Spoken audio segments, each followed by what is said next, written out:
Before we get going with the latest episode of the podcast, real quick, I want to, this is something I'm going to start doing on the show, so get ready for it. Hopefully you're prepared. But I'm going to let you guys know where you can go float. There's a couple new places in town across the world where you can go float. First and foremost, if you are in Ireland, go check out Zero Gravity Float. It's in Cork, Ireland. If you are in Bozeman, Montana, go check out New Wave Float Therapy. Syracuse, New York, you can go float at Syracuse Meta Wellness. If you are up in Canada, Tillsonburg, Ontario to be specific, go float at Wave Wellness Retreat. And lastly, if you are in California, specifically Tracy, California, there is a Bikram, I think that's how you pronounce it, Bikram, I think it's Bikram Yoga Studio. Go float. These are all brand new places where you can go and relax and experience the wonderful benefits of floating. Go find them all on Facebook. And then if you do happen to stop in and float at any of these places, tell them that you heard about them on the Energy is Love podcast. If you haven't yet, also make sure that you subscribe to the podcast on iTunes. I don't care if you don't listen on iTunes. I don't listen to podcasts on iTunes, but I'll still go and subscribe to podcasts on iTunes. That might not make sense, but trust me, just go do it. Subscribe. Tell somebody about the podcast. When you're driving down the road and you're listening to the podcast, turn it up really, really loud with your windows down. And then when people are like, hey, what are you listening to?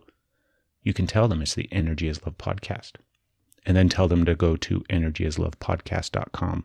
That is where you can find everything about the podcast. My guest on the show today is Travis Tate.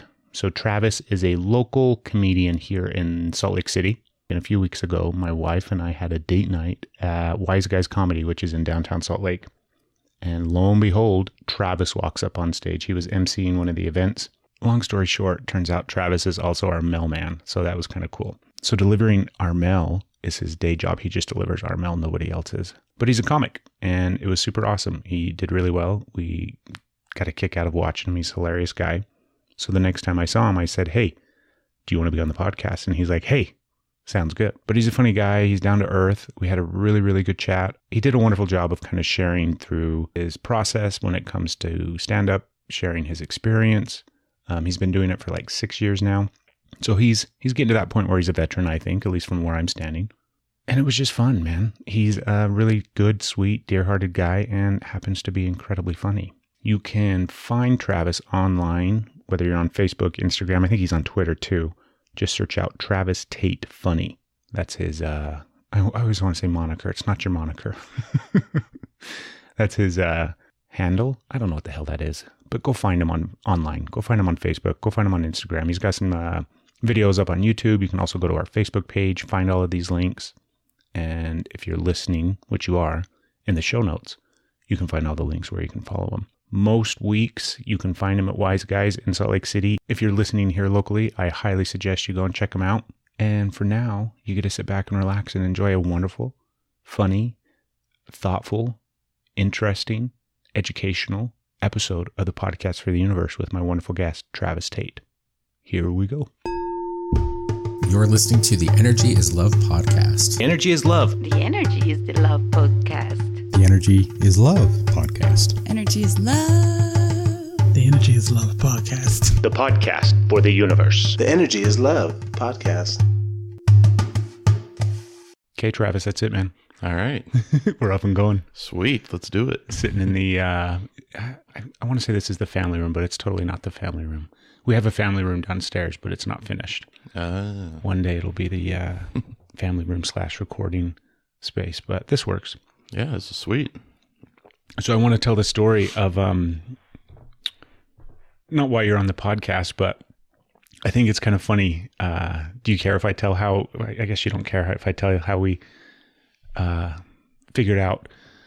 I'll just make it simple, right? Rather than sit here and try to fumble through it. So my wife and I go to Wiseguy like 2 weeks ago, a week and a half ago, or whenever it was. It was probably last week, right? Yeah, it was last week, yeah. Yeah, last week. And we're sitting down. We're ready to watch the show. It's Christina P. We're super excited. And then you come up on stage. And my wife leans over and she's like, I think that's our mailman. And I'm looking and I'm like, I don't know. And I kind of look for a minute. and you get going with your stuff. And I'm like, by God, it is. I couldn't believe it, man. So tell me, how long you said you've been doing stand-up for like 6 years, right? Yeah, a little over 6 years. Started in 2011. It was the week before Halloween. The week before Halloween. Yeah. Why, first off? I just always wanted to do it. Like literally as far back as you can kind of remember? As far back as the first time I remember seeing stand-up. I was like, I want to do that. What about it? Like, what appealed to you think? I just always like making people laugh, for one thing. And there's the freedom of it. Like, a lot of people want to go into acting, or, I mean, everybody wants to do something creative. Mm-hmm. Some people work with wood or paint. I just wanted to do stand-up. It's just, I just saw it. Like, I used to watch, there was Live on the Sunset Strip. I'm a few years older than you. I went to school with your brothers. Yeah. So I don't know if you even remember it, but like it was like the local Fox channel late at night. Sounds familiar. And they would have, and that was back when like Carrot Top was pretty new. He was on it. And people from that generation of stand-up, Emo Phillips. And I just remember thinking, this is cool. I want to do this. Like, and I always just put it off. I got married right out of high school, so started having kids. So it wasn't really something I can do. Plus I played like indoor football and stuff like that. So that was taking up a lot of my time too. And then I would always talk about it. And finally my wife said, either go try it or just shut up about it. So it was always that itch in the back of your mind. Right. And I always had ideas for jokes and things like that. Never formally trained on how to write a joke or anything like that. There are classes and things like that people take, but I mean, it's all just kind of instinct and whatever your style is. It's mostly about being yourself when you're on stage. So you can learn kind of how to write a joke, but as far as like delivering it authentically, that's just something that takes time. And practice. Yeah, there's no shortcuts in stand-up. So when you say you've always kind of wanted to do it, was it, because I think about stuff that when I was a kid, I used to think, oh, I wanted to do this, or I wanted to be that, or whatever the case may be, right? And over time, those things just fade away and you seem to forget about them. Was this the type of thing that just was kind of consistently throughout the years would always kind of creep up and not rear its ugly head in a sense, but just kind of always be there? Yeah, for sure. And every once in a while, I'd get online and kind of research open mics and how they worked and where I could go to one, and then I'd talk myself out of it. Every time, huh? Yeah, but then finally it was time. And honestly, I think it was just the right time for me to do it. Maybe if I had done it in my early 20s, maybe I would have been too cocky and flamed out, and I would have been horrible and never done it again.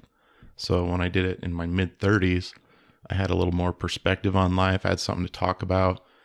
Been beaten down by things over the years, and you work a little harder. You want it a little more. So I think that was just the right time for me to start. Yeah, I think timing is everything, right? For sure. Like if you can think back over your life, I can do that, where it's like every big change or every, next experience or next circumstance or relationship or job or whatever the case may be, typically it was a timing thing where the stars aligned and everything just kind of worked in that moment to kind of push you in that direction. Right. And I see people now that have started either right before me or right after me, and they'd get 2 or 3 years in and they think, okay, I'm ready. I need to move to New York or LA. And some of them have moved and moved back and then moved again. And, that's their journey, and there's no shortcuts. Like if it's going to happen, it's going to happen. If it's not, it's not. So the main thing is just try and be as happy as you can and enjoy doing stand-up in the meantime. Yeah, enjoy where you're at, regardless of where that is, right? Right. And my goal is not even to be famous. If I could just make as much doing stand-up as I could at my day job, I'd be good with that. You'd be happy. Yeah. I think that's everybody's, like in the beginning, especially when it's something that you're super passionate about. Like I love the podcast, right? And I'm super passionate about podcast. Obviously, podcasting doesn't pay like anything unless you... Neither does stand-up. Right. And so I'm passionate about it and I enjoy it. But I let go a long time ago of thinking that it was going to be something that I could make money at. It was more or less just that creative outlet, just that thing that I could do. Right. I enjoy doing. I get to chat with people that I like and get to learn more about stuff. And but stand-up's way different, obviously, than podcasting. There are similarities. That's why a lot of stand-ups do podcasts. But, I mean, podcast is more long form Mm-hmm. and is more discussion based, and there's not the pressure to hit with a joke every 5-10 seconds. You know what I mean? And in podcasting, you can tell a little bit longer story. You can tell stories that wouldn't work on stage that will still end up being funny, and you listen to it on the podcast and think, oh, that was a great story. Why don't you do that on stage? Well, because if you told a 5-minute story on stage and there wasn't a laugh until the end, that's probably not going to work very well. So I want to break it down, and I want to talk. I mean, we don't have to talk all night long about stand-up and everything like that. I know lots about it, so I love talking about it. So that's no problem if that's what we go. But take me through the process, just you specifically, because granted, you're going to have a wealth of information in regards to comedians in general and people that that do stand up. Mm-hmm. But your process in general, where, like, even back in the beginning, like, what was it like the first time that you went to an open mic and stepped out onto that stage, and what preparation had you taken beforehand? Was it more or less just like, I'm going to finally just wing it and hope for the best, or? My first open mic, I went the week before, and just to check it out, mm-hmm. and just watched. And I kind of got a feel for who had been doing it for a little while and who was new and that kind of thing. And I honestly thought, I think I can do as good as some of these newer people, because they'll say that's their first time, be positive, And those are the people I was like, I think I can do at least that good, is the guy that just went up first time. So I went up, and I went in between two established guys. And sometimes the hosts will do that, because if a new person just completely bombs, even though it's an open mic and you're supposed to be trying new stuff, and I bomb at open mic all the time because I'm always trying new stuff, sometimes it doesn't work at all. So, but you want to keep there's people that paid $5 to be there. It's a paid show. You still want to keep the energy up and keep the show watchable. Yeah. So that's why I was sandwiched in between these two guys, and I did okay. I got enough laughs that I came back again. But I mean, nobody's gonna walk in and just kill at the beginning. It's impossible. What were the nerves like? I remember thinking I could just leave right now, and they might say my name, and then just move on to the next person, and nobody would ever know who that person was or remember the name. Yeah. So I remember thinking that. But yeah, I was pretty nervous going up there the first time, and it took me. There was a period, probably the first year I did stand up, where, I mean, one guy described it on a podcast. He's like, Travis is a really good writer, but he's got the stage presence of like an abused child. And it took me a while to get over that. It's a weird thing to stand in front of people and try to make them laugh. Yeah. Is it comparable to anything else in life that you can think of? Not really. Because I think about like all the times that you feel anxious about something, right? Or something that you're going to go into. I mean, not even just something like public speaking that may have some similarities, but just any circumstance, like a job interview, or even the first day of a new job, or, a difficult conversation with somebody that you have to have, or you have all this anxiety built up around what you think is going to take place. And yet somehow you still have to move through that. Was it anything like you thought it was going to be? Was it more or less like painful and difficult? And honestly, my expectations were fairly reasonable. Yeah. As far as my first time, I was like, if I get any laughs, I'll be happy with that. As far as comparing it to other public speaking things, I mean, I've spoken publicly at other things, and it's okay to have notes in front of you or have everything written down and read it right from the thing. That's kind of the way it is. It's expected if you're giving a speech or a talk or whatever. Stand up is kind of like pro wrestling. It's rehearsed. Yeah. You know what's happening, but you need to make it look like it's happening off the top of your head. Like it doesn't have a finish intended already. So it's kind of one of those tricky things where you want it to be as sharp and polished as possible, but still make it seem like you just made it up. Like it just popped into your head, right, and you're going to share it with everybody. It's kind of like a lie. Kind of like that's why I said like pro wrestling, because they know who's going to win, but that's not what it's about. It's about the art of it. It's about making it seem like this is happening live and nobody knows what's going to happen. How different has it, how different has not just your process of preparing and maybe writing jokes or whatever the case may be, but just the process that you go through, how different is that now as opposed to when you first started? I think confidence makes a big difference, because I used to, when I would write a joke, and I didn't have a lot of jokes for the first 6 months or so. When you say write a joke, like physically, like you're writing shit down in a notebook or something? Not everybody does. Some people just kind of have an outline in their head. And that's kind of how I do it now.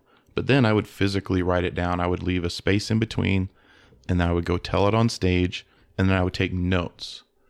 I would record it, and I would take notes. This worked. This didn't.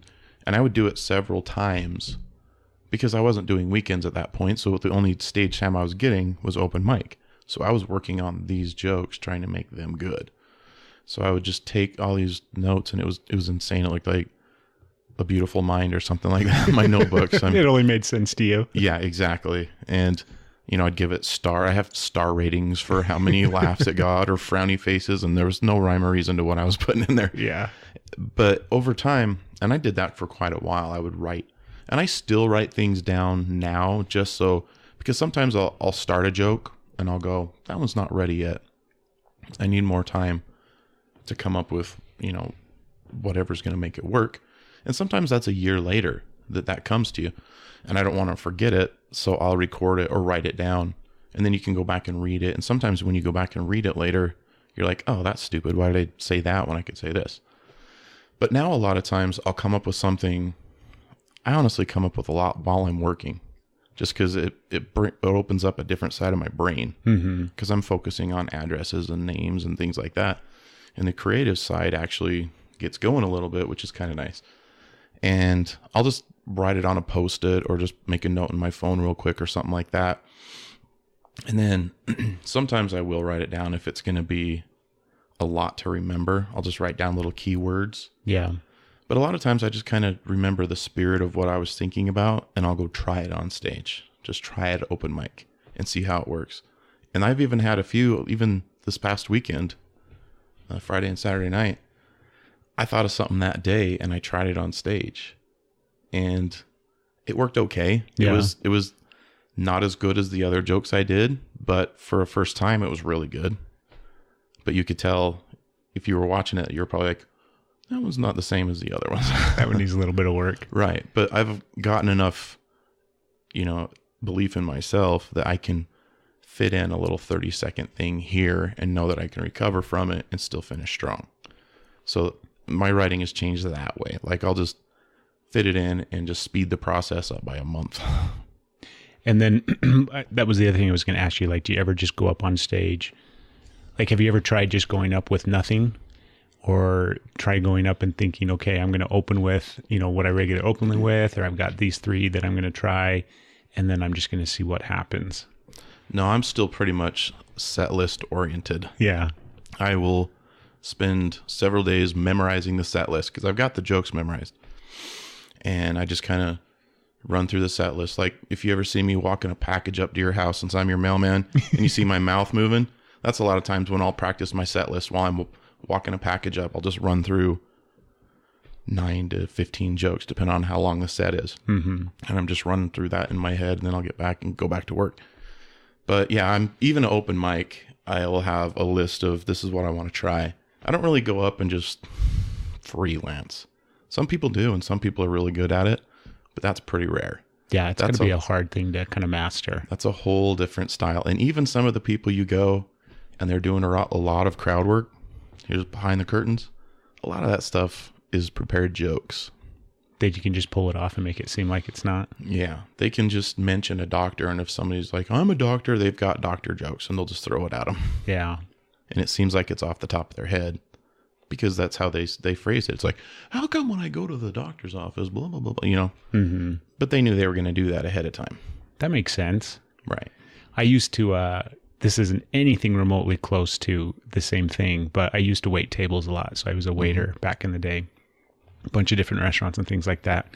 And you always had like standing scripts for everything, regardless of what the person was going to ask you, right? So you take their food to their table and they don't like it. You've got an answer for that. They want this. You've got an answer for that. You know, they ask what's good tonight. You've already got an answer for that. Right. Just these standing things that you would repeat over and over and over again to where they become second nature and you only have to think about them. Not anything like stand-up, but... And that's something that those people can use for 20 years because it's not technically material. So even if they, you know, because a lot of people won't, once they've recorded like a Comedy Central half hour or a Netflix special, they throw that away and they don't do it anymore. Mm-hmm.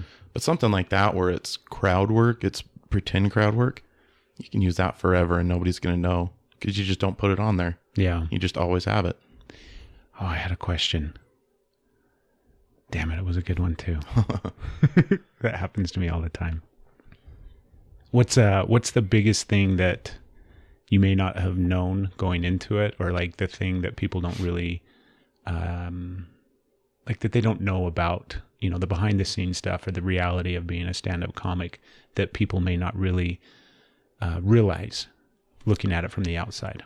I think the biggest thing I've learned, because if I would see stand-up, even the openers, I was like, you know, that's really cool. And I would remember their names because they're stand-up. That's cool. Mm-hmm. I think a lot of people, if you're not famous, they don't care. I would say, I mean, I've probably performed in front of, I don't know how many thousands of people. And probably most of them don't remember my name, and that's fine. Hopefully they remember my jokes. And hopefully if they see my face, they'll go, oh, that guy was funny. Yeah.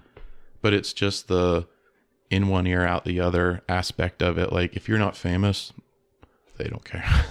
You know, there's a dynamic to it like that. Like just that thing that you're talking about. Like, I totally get it. Because when we went to the show, there was you, and then there was the other guy that came on right before Christina, right? I don't remember that guy's name. And he's actually a big deal. Yeah. Matt Fultron, he's a big deal in comedy. Yeah. And I'm not the biggest, like, I like comedy and I'm a pretty big fan of quite a few comedians, but that was the first show that I had been to in a really, really, really long time. Like, we just don't go out to watch stand-up all that often. Do you know what I mean? Right. But I get what you're saying. And I mean, it's almost like, especially in today's world where we just absorb something momentarily and then we move on, right? Like, oh, that made me laugh. And then I immediately forgot about it. And that's got to be challenging coming from your perspective, right? Because that's the way that you obviously get more success in stand-up, as if, you know, there's more of a draw for you and people want to see you more and all those kind of things. Like, there's not really any way to, you just have to continue to grind it out, right? Yeah. I mean, there are some amazing comedians out there that nobody have heard of. Mm-hmm. I mean, even my parents, I do stand up. I talk about it all the time. If I ask them, can you name 10 comics? Maybe Jerry Seinfeld. And then they'd start going into like Ellen and then movies. Will Ferrell, does he count? No, he doesn't do stand up. And, you know, it really quickly evolve into SNL people or somebody that they saw on TV they thought was funny, but that's not a stand up comedian. So a lot of people don't know. Everybody says, oh, I love stand up comedy. But most people just kind of like stand-up comedy when it's convenient. Mm-hmm. When for whatever reason they decide to go to an open mic night or whatever the case may be. I mean, I would seriously encourage anybody, go to some of the cheap shows. Like, even the local guys, sometimes their shows are $5 on like a Thursday night, and it's an off night usually. And it's a good show for $5. Are you kidding me? Because you can pay $40 for some people that were on Saturday Night Live, and you'll walk out going, that's stand up? Yeah. I'm not going to do that anymore. Yeah. And that's the other thing too, is it's everywhere. Like, I don't think people realize that. I travel a lot for work. Mm-hmm. And so I'm all over the country, all over the place. And I mean, the fact is, it's not hard to find some place to go and watch comedy.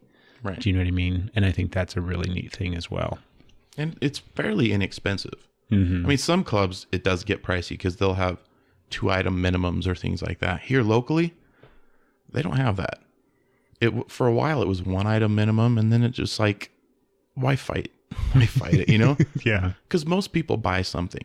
Most people buy at least a Coke or ice cream or nachos. So it's like, just get them in here, if they spend money, they spend money, and just get people to come back. Because if you force people to buy 2 things, they might not come back because they walk out spending $100 when they thought they were going to spend $40. What was it like the first time that you felt like you completely just bombed? Trying to think. Maybe it hasn't happened yet. No, it has. You tell yourself, like if it's an open mic, you're like, I was trying new stuff. Everybody else was being super dirty. I wasn't being super dirty. The room's kind of ruined after people go super dirty because you can't come back. You can't tell a disgusting joke and then come back with observational stuff about your kids or, it just doesn't work. Yeah. Once the crowd is gone there, it's hard to bring back. Yeah, for sure. Because, they've just had a bucket of turds splashed on them. So, so you tell yourself things like, or I did a thing for my uncle, and he's a bishop of a singles ward in Lehigh. Uh-huh. And they talked me into coming down there and doing stand up for him. For like the, what do they call it? Scratch and dent. That was a pretty bad bomb because most of my super clean stuff, which is, it had to be super clean, is about being married or having kids. And about halfway through, I was like, the one thing these people want is to be married and have kids. And I'm making jokes about it and they're uncomfortable. So sometimes it's just the material doesn't match up with the crowd, and it's impossible to not let it get to you. Yeah, it does. You can tell yourself, don't let it get to you. You weren't feeling good, or they were terrible, or it can be 100 different things, but it still gets to you, and you're still like, maybe I need to throw all my jokes away and just start over. But then a couple days later, you start to feel a little better, and then you get on stage again and you do well, and you're like, oh yeah, I'm good at this. Do you consider, like, you've got a day job, right? Right. You're a mailman. Do you consider yourself, like, when you think about yourself or when you meet somebody or you introduce yourself or maybe your wife's talking about you or something like that, like, do you consider yourself a stand-up comedian? If people call me a comic, that's fine. I usually say I do stand up. To me, comic is something somebody else calls you. Does that make sense? Mm-hmm. Or you call other people? Because people will do open mic one time and they go on Facebook and make a blah, blah comedian page. Follow my new comedian page. I'm a stand-up comic. Uh-huh. No, you're not. You're not. You're not a comic unless other comics call you a comic. So, I mean, do I consider myself a comic? Yes. Do I like say it out loud a lot? I try not to. It's just, it seems weird to me. That makes sense. So, but I won't correct other people if they say it. So, what's your favorite thing about doing it? It's almost like going outside of your body. It's like astral projection or something weird like that, because you're standing there and they're about to call your name and you're like, all right, start moving your feet, start going up there. And after that, you're just kind of popping in and out, like, because you've got the stuff memorized generally. And you're trying to be in the moment. So you're focusing on remembering the joke, what order you're going to put it in, but you're also focusing on the crowd and the energy. And if that didn't work, this joke might not work. Maybe I should switch it around and do this one instead, kind of in your head. And there's 5 different things going on. And then it's like you start doing well and it's like you're outside your body watching yourself do it. And it's a kind of a trippy thing. But just the performing is good. It makes me feel good to go up and make people laugh and know that there's a whole nother side of myself. I can go do stand-up and then go to work the next day. Nobody knows that I just performed in front of, 300 people. They don't know. It's weird. Yeah. It's like an alter ego. I was going to say it's your secret identity, right? Kind of, yeah. I mean, I can hang out with... When Tracy Morgan was here, I hung out with him Thursday night. And then I went to work Friday morning. And I wasn't on the shows or anything. But I was like, I was just hanging out with Tracy Morgan last night. And now I'm delivering mail here in Grantsville. This is weird. That is weird. It's weird. And nobody knows what... It's kind of grounding in a sense, though, right? Right. What have what have you learned about yourself? Like, because I think about anytime anybody does anything, because it's a beautiful thing, I think, right? Especially since it's something that you have so much passion about and you're dedicated to. I mean, you've been doing it for 6 years, right? Right. And it's this beautiful creative process that takes place from the sounds of it. And I think anytime you tap into that creativity, regardless of what it is, it's going to open you up in ways that you didn't even know, maybe existed, or ways that you hadn't even thought about. Like, what have you realized or seen, or maybe even haven't seen, and now can think about? Like, this is something that I didn't even take into consideration, but it's benefiting me in this aspect of my life, or it's affected me this, way in a positive manner or nature, I suppose. I always consider myself just a pretty normal person. Mm-hmm. I mean, I have the same problems everybody else does. Trying to figure out what I'm trying to say here, but there's something, and I don't think I'm special. It's just something I always wanted to do, and if you want it bad enough and you're willing to put the work in and also deal with like the heartbreak of it, I think anybody can do just about anything they want. That's kind of what I've learned from it, because there's nothing particularly special about me. I mean, I've got a pretty good sense of humor, obviously, or I wouldn't be doing it the way I'm doing it, but it's not better than anybody else's necessarily. It's just different than somebody else's. And I'm the one that showed up and did the work and had the desire to do it. There might be somebody else that has the exact same things inside of them that I do, but they didn't do it. Yeah. Just like I didn't do it for however many years I wanted to do it, like 20 years probably. I put it off. And for that 20 years, I was that person. I was the one who wanted to do it, but just didn't show up. So if I never showed up, I'd just be the same person. Perfectly fine person, perfectly happy.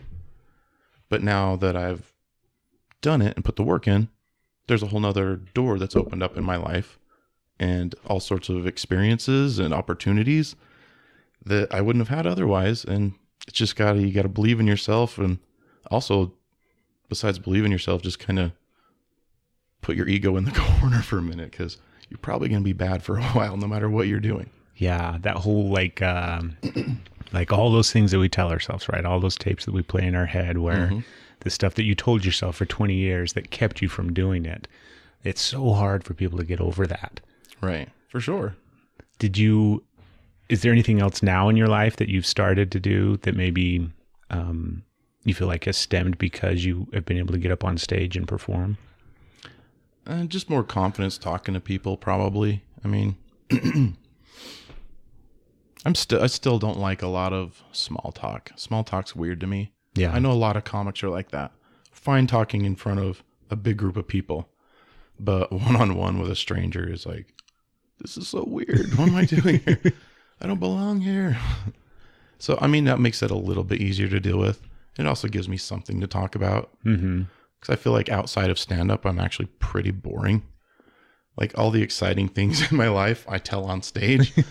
So if you've ever heard me do stand-up and you want something else, it's like, what else can I tell this person that's going to sound interesting?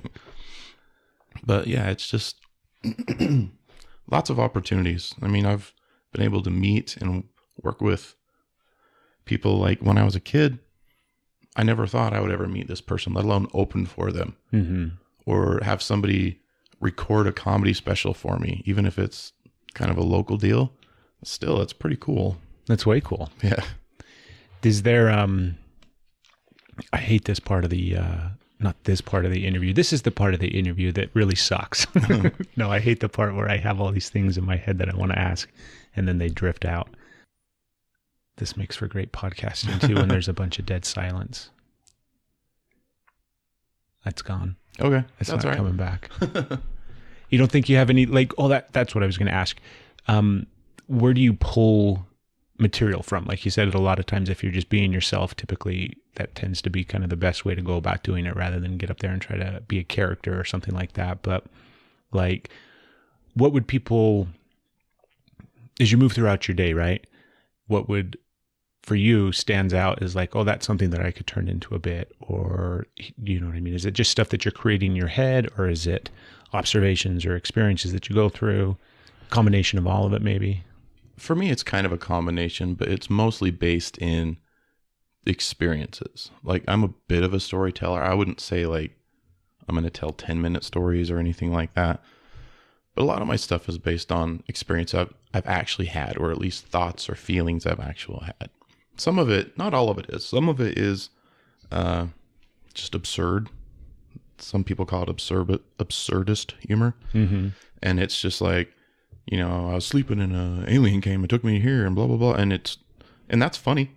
That's just not the way I write personally.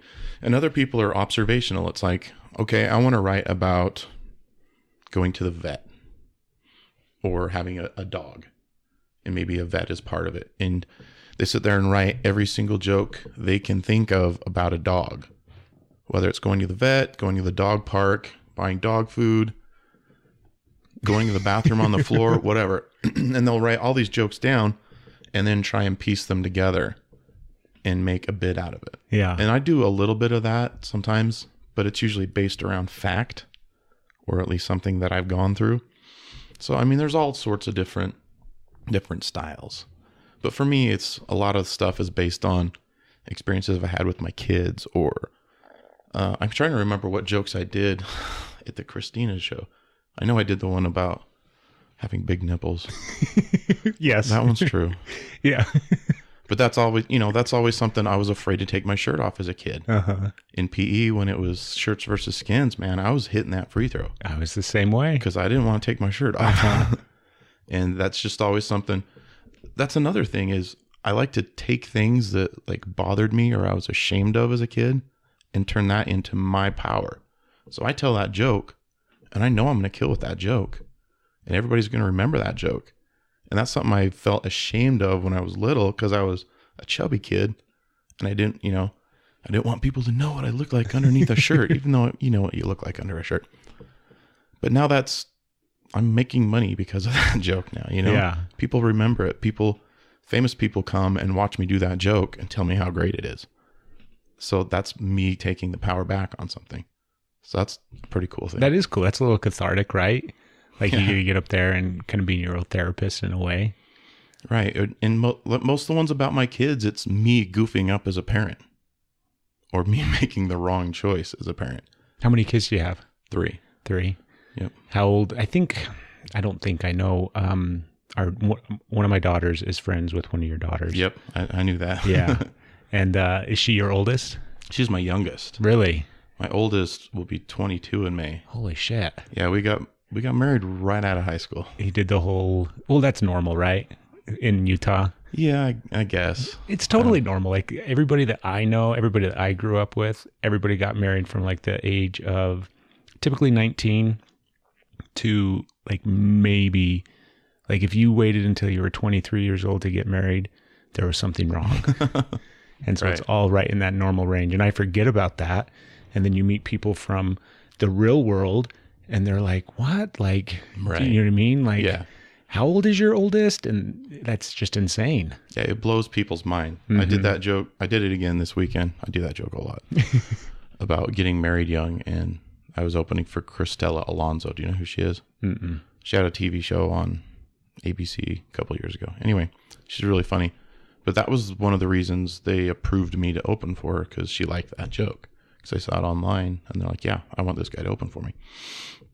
So, it was just insane to them that I would have been married that young and still be married. Yeah. Like it is insane. It's totally not normal, even though it is normal for us in this society and the culture that is so prevalent here in Utah.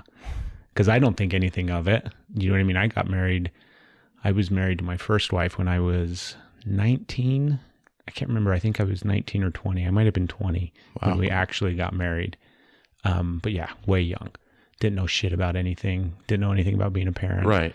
But yet somehow you find your way through it. Right. Eventually Yeah. you find your way.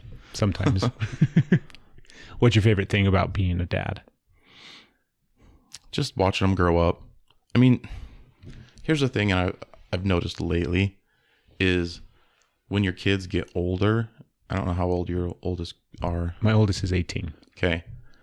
Do you ever kind of like mourn how they're not little sometimes? And you're proud of what they are now, and it's amazing to see them grow up. But you miss that little kid because that little kid is gone. Yeah. I mean, they've turned into an adult, but it's also kind of sad when you think about, them jumping on the couch and sitting on your lap or things like that. It's things that you don't have back anymore. Mm-hmm. And that's kind of a weird thing, but just the memories and just hoping they turn into something that, they're happy and they can contribute to the world. And just watching that process is pretty awesome. Yeah. I just had that whole experience this weekend. My oldest, I went in and we went out to lunch and we went to a movie, and it was just me and her, and we were hanging out. And it was that whole experience of looking at her and yes, seeing the young woman that she is, and she's in college and she's doing all these amazing things and she's doing really well in life, right? Really super proud of her. And then seeing her as this little tiny, 2 and 3 year old little girl, just running around. And it's like, it just breaks your heart. It's so weird because it's painful. There's like sorrow and pain. Right. And all of this stuff that wells up inside of you, but then it's all mixed in with how proud you are. Exactly. And how much love and compassion and, pride that you have in this thing that you created. And but then it's like, yeah, I used to think too, I remember very well thinking back in the day when they were little, how nice it was going to be when they were old, right? Right. And now it's like, we could rewind the clock. I'd be okay with that. Right, exactly. If we want to go back to when they were it's 2 a whole years new old. set of issues. Oh yeah. Right. It's insane. I can understand why people keep pumping kids out. Boy, I sure can't. No, it's because they want to have that little person. Yeah. I mean, obviously, I enjoy having the freedom of my youngest is 15. And they can take care of themselves. Mm-hmm. And they know how to cook. They know how to do their own laundry. That's all great. Yes. But I can kind of see how people want to keep having that in their life. But I enjoy the freedom as well. So. Yeah, it's a lot nicer. Because that's one of the reasons I didn't start stand-up until later is I wanted my kids to be old enough that they were going to be fine on their own. Yeah, I mean, that's true. Like you're raising kids, right? There's not a lot of time to do anything else besides that. Right. And then my wife got pulled into it. So, I mean, she went to a show with me once, and Keith, who owns Wiseguy, asked, do you think your wife would work the front desk tomorrow? Because the girl supposed to do it can't come in. Just one night. And she's like, yeah, I'll do it. No problem. And then it turned into, do you think in a couple weeks she could come in and help out? And then it turned into every week, and now she runs the West Jordan Club. Really? Yeah. That's awesome. So he trusts her enough that he's like, I'm going to open this new club. I want you to run it. So, and she's gone a lot now. Yeah. She puts in a lot of hours. And so, they have 3 locations, don't they? Or do they have? Right. Didn't they, because there's the one that's downtown and then Ogden and then West Jordan. Yeah. West Valley closed when they moved downtown. And they used to have one in Trolley Square. That's where I actually started doing open mic. And that one closed down too. But we went to the one at Trolley that isn't there anymore. It was so funny because we had this big date night planned. We were celebrating because my wife just recently graduated from massage school. So this was the big date night thing that we were going to go out and kind of celebrate. And I had it all planned out. We went to Trolley and we went and had dinner at Whole Foods because they have like this amazing kick-ass salad bar. Right. So we got everything we wanted, and then we went and sat in our van and ate our dinner and had this wonderful little moment together.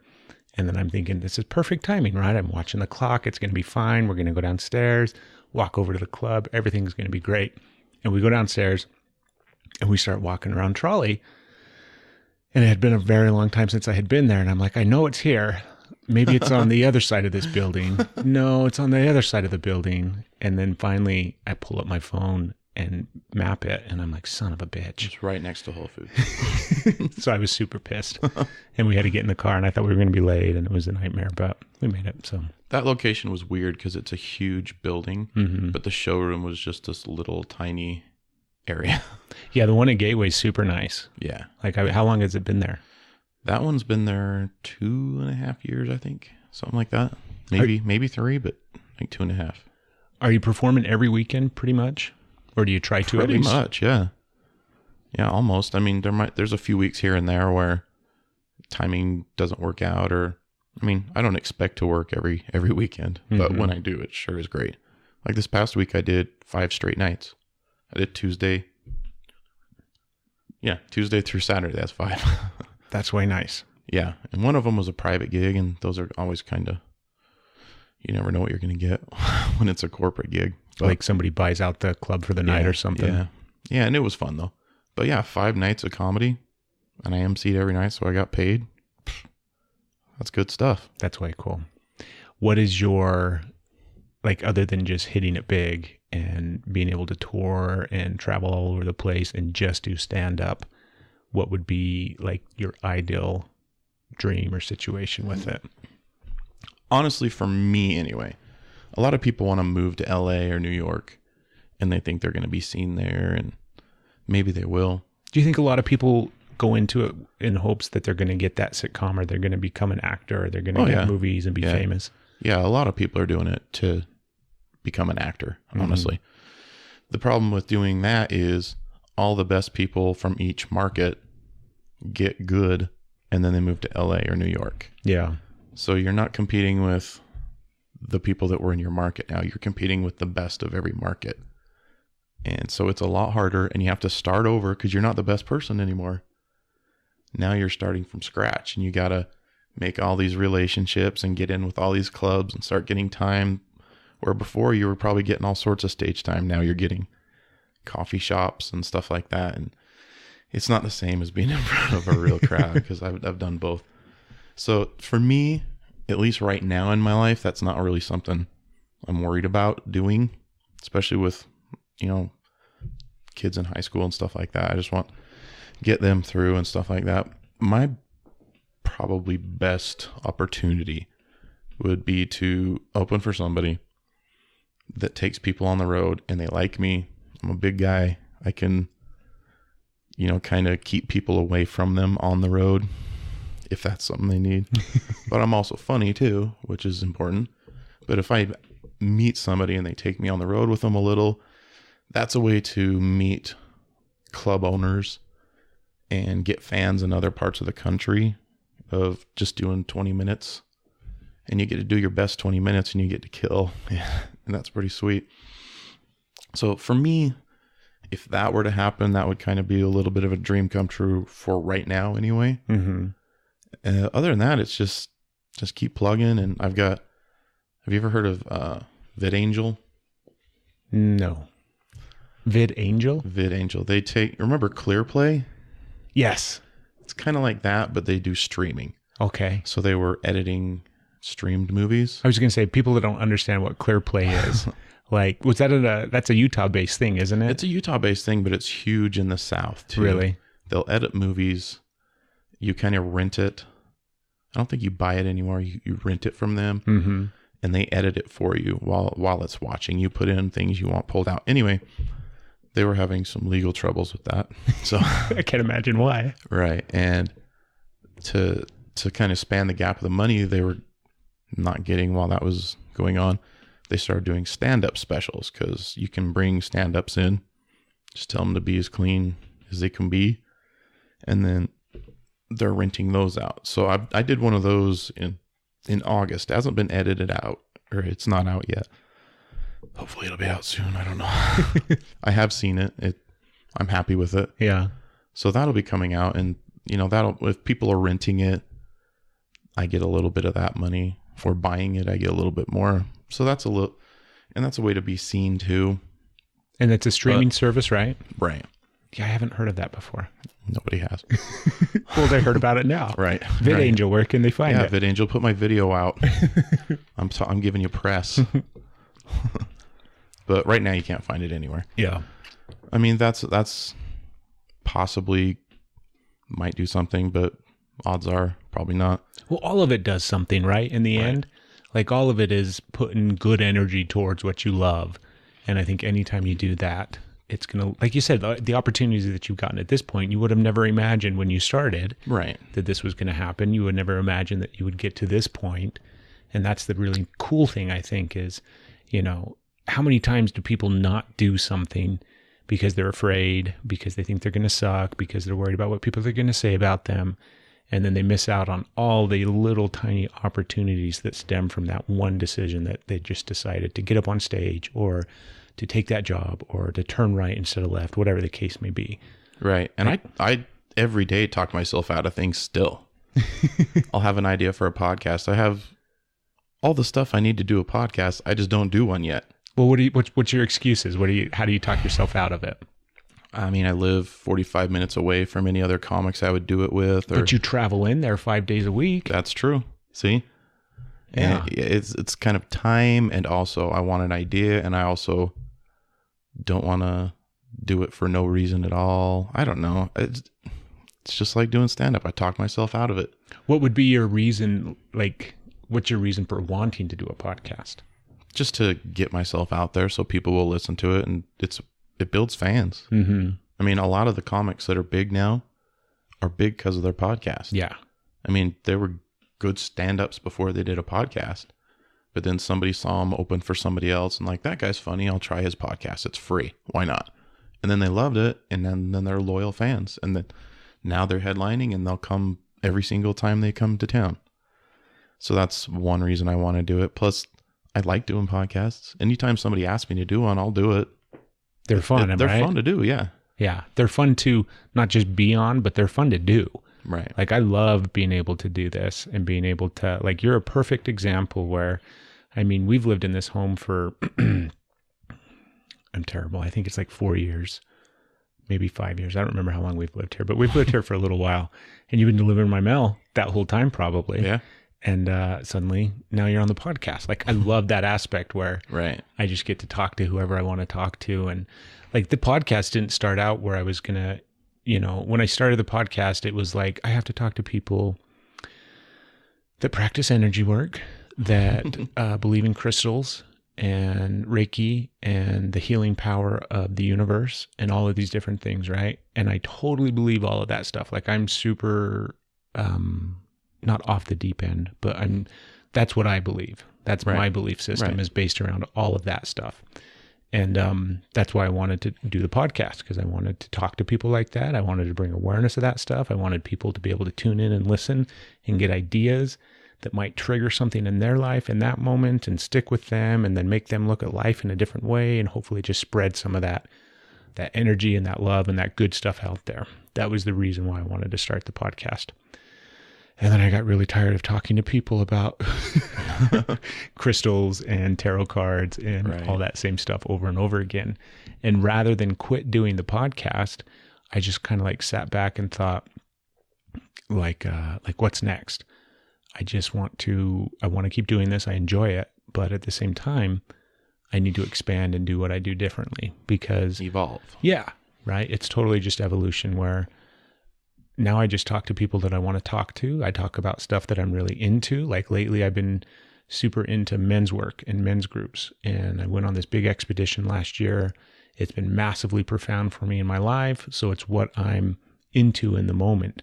And so a lot of episodes of the podcast, I talk to guys about that type of stuff. And I bring up not just those topics, but guests specifically in regards to that, that stuff. And that's just because that's what I'm into. And hopefully somebody out there follows along and listens and benefits from it the same way. And do you know what I mean? And that's just what it's about for me. What is men's group? I don't know what that is. So it's like a men's group is literally just guys. They get together. Usually it's on a weekly basis, and it can look like any number of things. There's plenty of organizations or platforms out there that you can kind of draw from and learn from. The one that we kind of base ours off of is called Everyman. It's the Everyman organization, or whatever you want to call it. And it's just guys getting together and really just supporting one another in a space where, the way I kind of talk about it or tell people about it, it's like a space where you get to practice emotional expression, emotional well-being. You get to share and express and tap into parts of yourself that you don't normally get to in everyday life. For whatever reason, a lot of times it's just because guys aren't supposed to typically do that, or nobody ever really showed us how to do that. So it's just a space where it's okay to do that. You're encouraged to do that.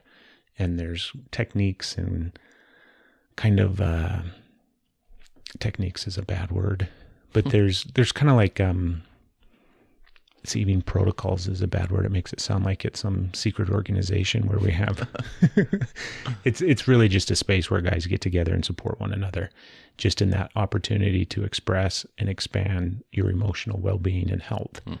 And it's like going to the gym for your emotions as opposed to your physical health or your strength or whatever the case may be. And then the idea is that you practice that, so then it bleeds over into your everyday life. So then it helps in all your relationships, helps with your own self-confidence and your own self-worth and all those other kind of things that I think guys across the board struggle with, even though not a lot of them deal with it or talk about it.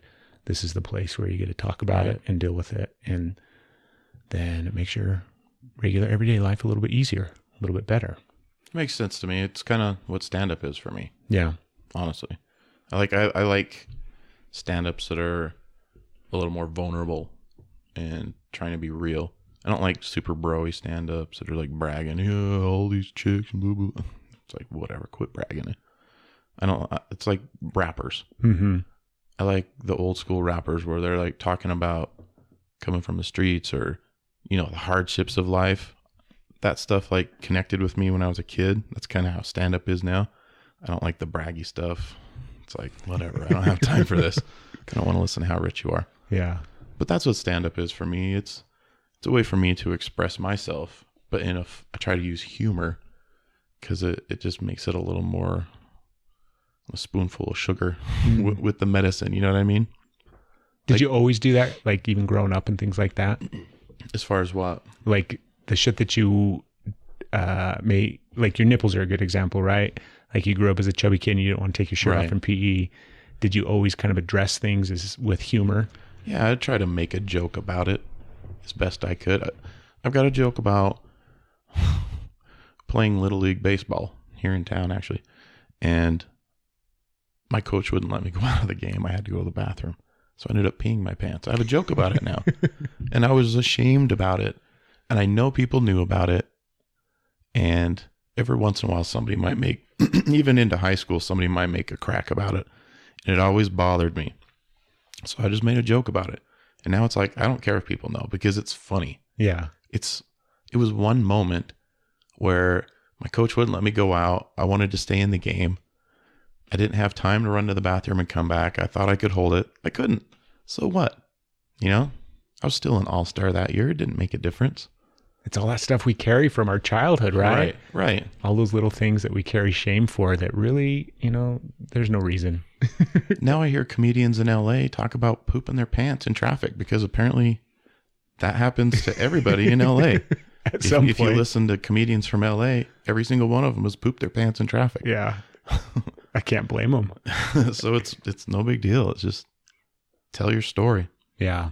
I agree. I think the people that are, you know, not just with comics, but people in general, like I hate when I come across people that are fake.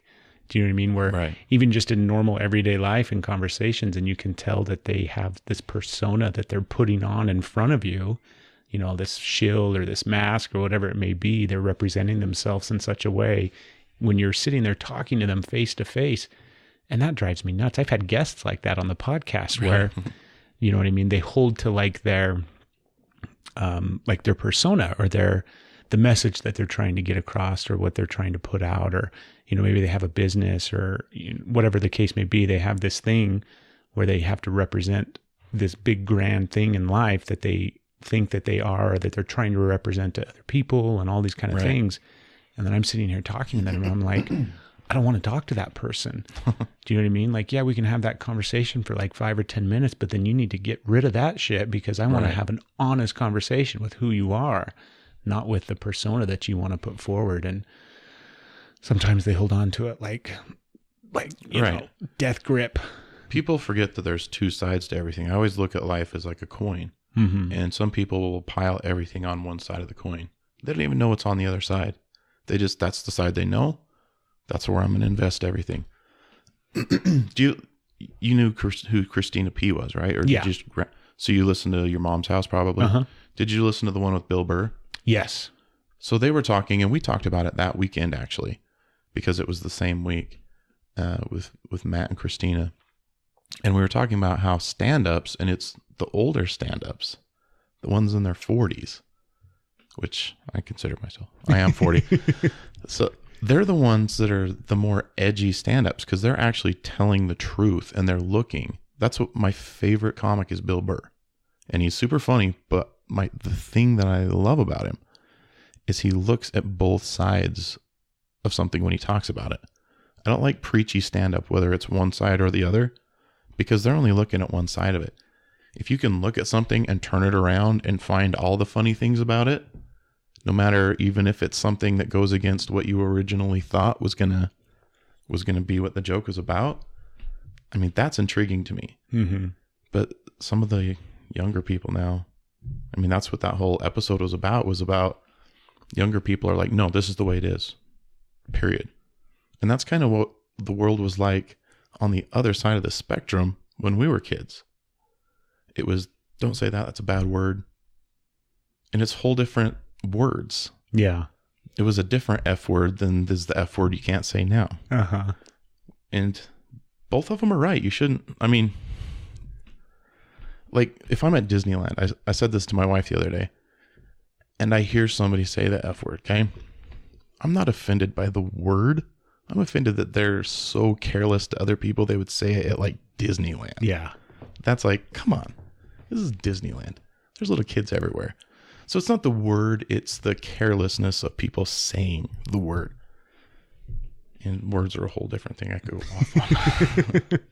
No, it makes sense though. And like you said, I think it is the same thing. It's just different stuff, right? So the stuff that we grew up with in that earlier generation where you couldn't say this or you couldn't say that, or things were looked at in such a specific way as right or wrong, or this is just simply the way things are.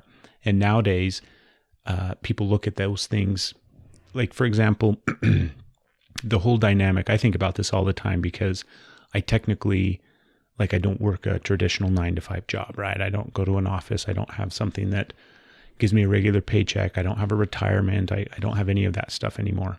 But that was very much growing up the standard. Right. And it was for a very long time, you know what I mean, in our society where that was just what you achieved in life. You were eventually able to find the one job that you were good at and you were going to do it for 20 or 30 years and then you were going to retire and that was it. And I think that dynamic has shifted, even though it's still like hanging on in some regards. But I don't think that really works anymore. And I think that people are shifting away from that dynamic and realizing that you're going to have a lot of jobs throughout your life and that's okay. And I think it's really like people are really trying to realize as well that you have to do what you love, right? Like Right. You do stand up and that's what you're passionate about. That's where you should be devoting your time and energy. And yes, you have your day job so that you can put food on the table and a roof over your head. But at the same time, the main focus and energy is what you're passionate about. But I also think that, like, because I think about my kids, right? And my kids are in this generation where, like, they're kind of dumbasses. And they kind of think that, you know, they understand the dynamic of it's silly to think that they have to just have one job and work that career for 20 years. Right. But then they don't understand that, like, you have to work. Like, you have to find that happy balance where you have to commit yourself to something and you have to show up and you have to invest some time and, you know, whether it's work, it doesn't, I mean, it could be school, it could be anything. You have to do those things in order to get to the point where you can kind of be in this place of like, well, what's my passion? What do I want to do? Do you know what I mean? You have to build on that foundation. And it's swung to this opposite end of the spectrum, I think, where they just all think that they can show up and people are going to give them things and that's it. Like, that's how things work. Right. Like, I love being creative, but that's not enough just to get through life is to just be creative. Because I had all those years of working hard and learning how to work. Because I see people that start stand up now and they're just lazy and they don't appreciate it. Honestly, it's frustrating. Yeah. They think I can just go up and I'm 20, I'm cute. People are going to laugh because I've got long hair and blah, blah, or whatever. You know, I'm goofy. I'll talk about smoking weed and doing it. It's like, all right, what else you got? Yeah. Because there 20 other people just did that. What else you going to talk about? Talk about a real experience. And you don't gain that until you go out and Live life. live life. most of humor is it's tragedy plus time equals humor. I mean, you can just tell if you just went up and talked about like happy things all the time, that's not funny. It's what makes it funny is that you actually like had to suffer through something, no matter if it's a stubbed toe or somebody saying something that frustrated you or actual like tragedy. That's what makes it funny later, is because you went through it, you survived it, and this is your perspective on it. Yeah, I totally agree. I had another question and it just escaped me as you were talking. Oh my goodness. I haven't done this in a long time where I struggle this much to remember the shit that I wanted to say. Well, I was going to go back to why I don't do a podcast. Yeah, that was one thing I was going to ask you. Like, go ahead. Why don't you do a podcast? Mostly, I think I'm too ambitious with what I want to do. Like, I want to do sketches in it. I want to do things that I don't do in my stand-up, but I always also liked when I was a kid. I loved Weird Al when I was a kid. I'm not going to do parody songs on stage. It's not who I am. But I think they're funny. Yeah. And if I could come up with a little something just to throw in a podcast, I think that would be funny. And, you know, like sketches or fake commercials or even impressions. I don't do impressions on stage, but I think they're fun to do. And I'm terrible at them, but they're fun to do. So I think doing those in some sort of setting in a podcast would be fun too. Yeah. I want to talk more about it. I got to piss. Okay. And we pause, so it seems like we didn't miss anything. It sounds like you're kind of a perfectionist. Like you don't want to start because it's not going to be exactly the way that you envision it in your head. Right. Yeah. There's definitely that element to it. I don't want it to come out as garbage. You know what I mean? I have that like way bad with everything that I do, where it's like I can see something so clearly. I can imagine it. I can almost feel it. I can taste it. I can see what it's going to look like, how it's going to be. And then it's like, oh shit, I'll never be able to do it that good. Right. And like if I did a conversational like this, if it's a conversation, you can usually tell when it's a good conversation. So, I mean, that is probably where I should start and just start with that and add on to it. But yeah, all this other stuff, it could come out terrible. Well, I think you just start like at the end of the day, you know, like I tell everybody if they're interested at all. I've had a couple of people that have been on the show and then they reach out to me afterwards and they want to know like, how do you do it? You know, just walk them through the process of what it takes to create a podcast and produce a podcast and get it out there and all that kind of stuff. And it's really easy initially. Like there's a huge learning curve sometimes if you're not really into audio editing and all those kind of things. But at the end of the day, like it's not that challenging and it's not really that expensive. Do you know what I mean? An initial investment of like maybe $400 or $500 in equipment and then you're off to the races. But if you have even just like, I'm kind of a good example, right? I had an idea in my head of a general theme or topic for the show and then just interviewing people.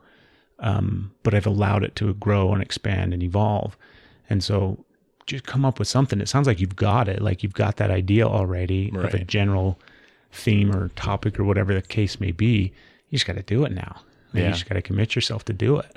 Yeah. And one of the things is I don't really want to bother comics coming through town. Like, hey, will you do my podcast? Yeah, I bet that sure. Because a lot of them would do it and then be like, oh, why am I doing it? You know, because they've already done probably 3 that week already. And you know, I just feel weird about just because of the situation of I'm not the one paying for them to come to town. That's the club. Yeah. You know, I'm not the one paying them whether a crowd shows up or not. So for me to like, hey, will you do my podcast? It seems kind of weird as far as like taking advantage of the situation too. Yeah, but are you thinking just like the big names, the people that come into town, or? I would definitely not ask like big name. It would be people that I have a relationship with for sure. But yeah, it's just kind of, would that work? You know, and then it's timing also. One thing I'm talking about with a friend of mine, Spencer King, he's a comic, is because all day long I listen to podcasts. That's what I do while I'm working. Just listen to podcasts. You have the greatest job for it.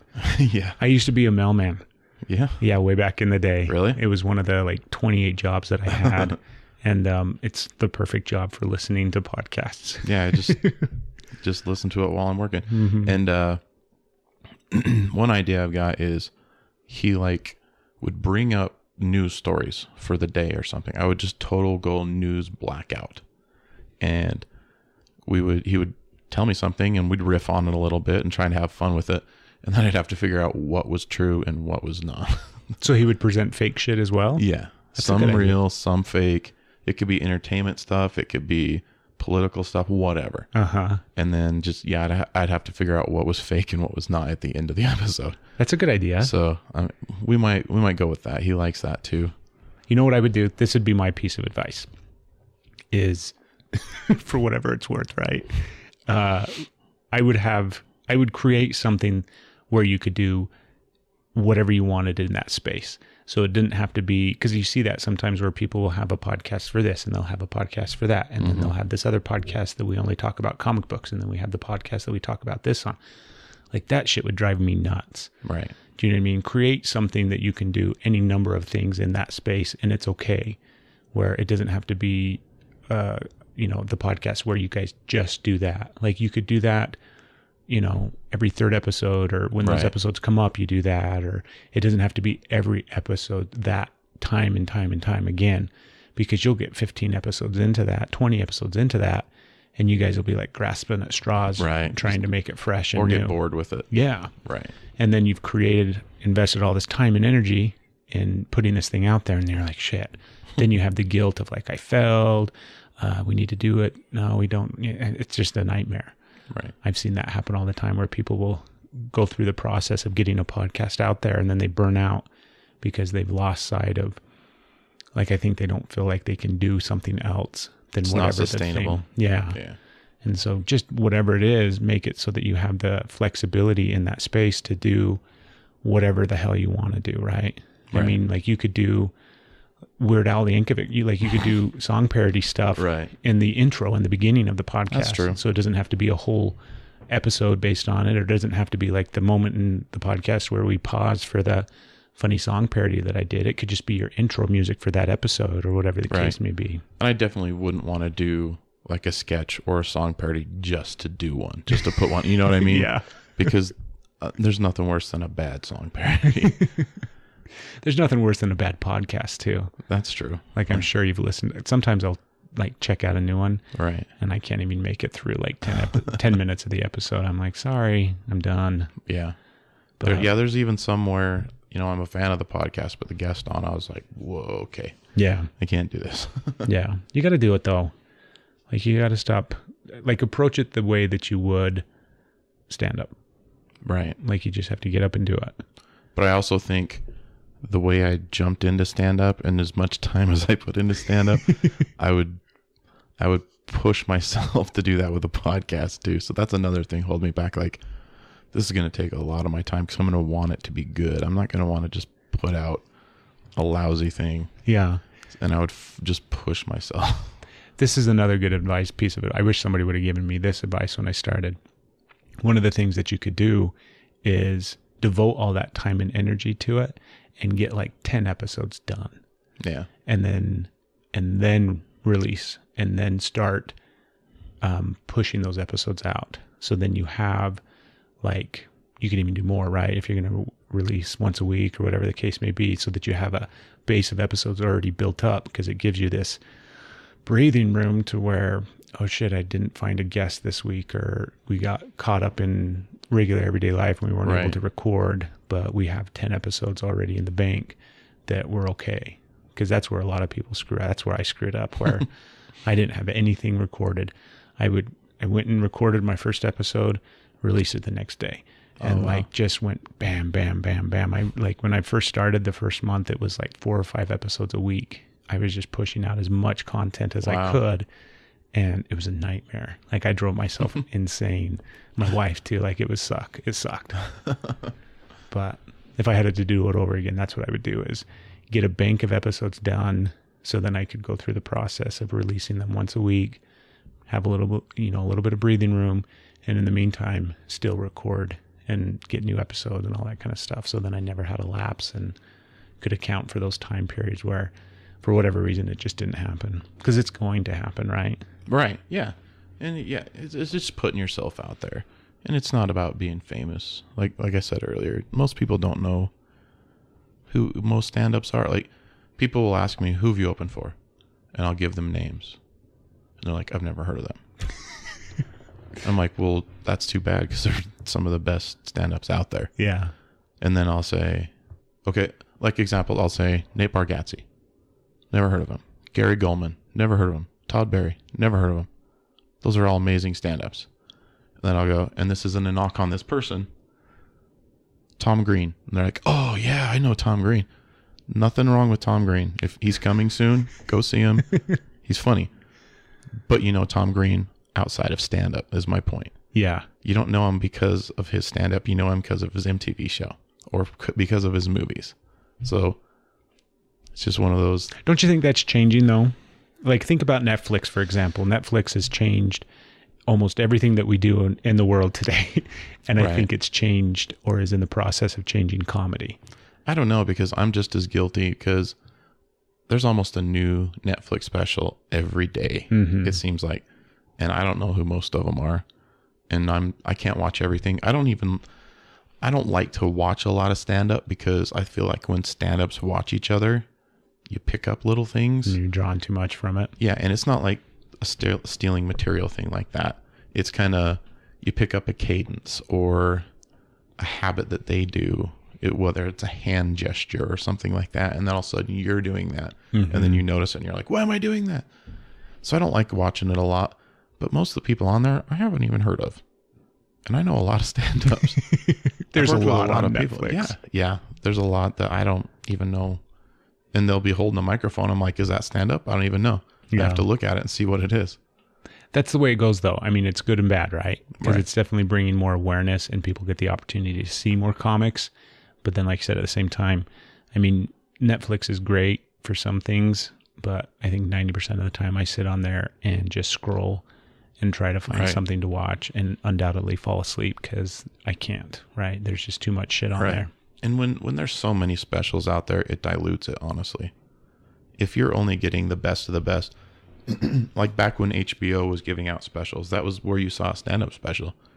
It was the best of the best. If you watched an HBO comedy special, you knew you were watching something special. Whether you liked it or not, comedy's subjective. You might not like it.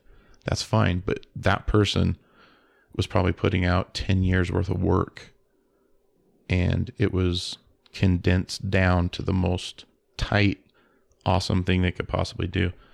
Now people are putting out specials every year or two, and it's like when a band comes out, their first album sometimes is their best album, because it's when they were lugging their gear around, doing little venues here and there, building up all these songs, and you want people to remember you, so you're only doing the best songs. And that's 10 years of all of that put together. That's how stand-up is. Somebody's first stand-up special sometimes is their best one, because that's 10 years of material and life experiences and hard work and sweat and tears, and you put it in there, and it's amazing. And then they come and they go a year later, they're like, let's do another one. We want to pay for another one. What do you got? And you're just like throwing stuff on the wall and seeing what sticks. So it kind of dilutes it when it's not as special. Yeah. Like, it's so hard. I shouldn't have anything on Netflix. You know what I mean? Maybe in 5 years I'll be to that point, but right now I wouldn't want to put, I mean, don't get me wrong. If they came to me and said, we're going to give you enough money to pay your house off, I'd be like, all right, let's do it. Yeah. I could come up with 60 minutes, right? Well, I've got it. Uh-huh. Is it like HBO special quality? Probably not. Well, I didn't even think of it that way, because I think it definitely has diluted it down, right? Because like you said, I remember, I'm trying to think, because we didn't have HBO growing up. We weren't like that good of a family. I would watch it at my grandparents' house. I was going to say, like, I'm sure I've probably seen some, on DVD or VHS back in the day.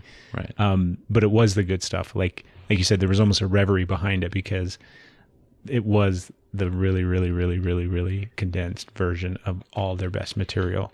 And I agree. Like, I watch some of the specials that come out now, and they're not great, right? If it's a comic that I really like, then most of the time I'm going to enjoy it regardless. Right. But if it's somebody that I may know, I may not know, and I watch it anyways, you can tell when it's not good stuff. You can tell when it's not like their A game.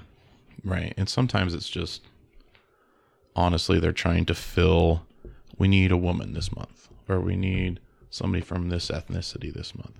And they're just like, this person's hot, or they're attractive, or, you know, they're young, we'll just give it to them. Or we need an old person, we'll just give it to this person. It's not for the right reasons. Not that they don't deserve it, because I don't know their story. But sometimes I feel like it's not for the right reasons. Like if somebody came to me 6 years in and gave it to me, I would take it for sure. You'd be stupid not to. But I'd also go, I wonder why. What hole are they trying to fill? Is it the fat guy? Is it what's the demographic guy that I'm hitting? Right. They're trying to fill something. It's not because people are pounding down Netflix's door going, Travis Tate special now. What is the you said Bill Burr was one of your favorites. Who else? Like, who's your comic gold that you go to? Comic gold.